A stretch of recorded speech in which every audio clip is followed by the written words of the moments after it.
Uy, CMF Phone 2 Pro. Ito yung sikat na modular phone ni Nothing. And inside the box, we can see na meron siyang welcoming note.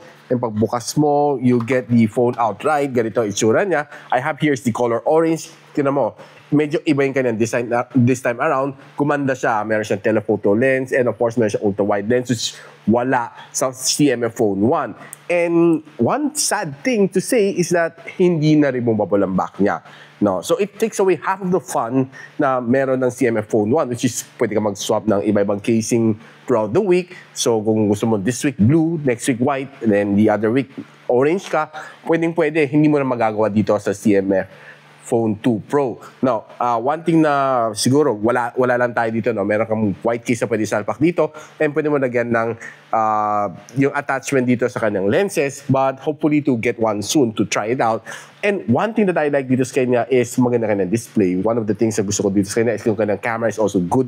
Ang ganda kanyang performance. And this is by the way powered by the MediaTek Dimensity 7300, and ito ang kanyang Antutu score, 693,000 points, which is well near ng 700,000 points. Now, if we check naman ng battery endurance, tinay naman natin siya patakbohin dito sa PC Mark na battery stress test.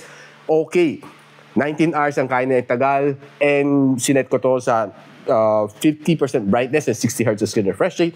Makunat ang battery netong phone na ito. And one thing na napansin ko is numipis siya, no? By around mga 0.5 millimeter, which is definitely good.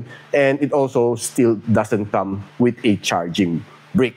Now, you can buy this link that I'll post on the description box below, so yellow card.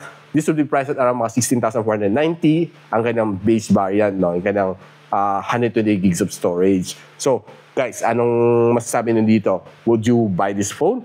Let me know in the comments kung gusto nyo bumili nito. Just hit the yellow basket.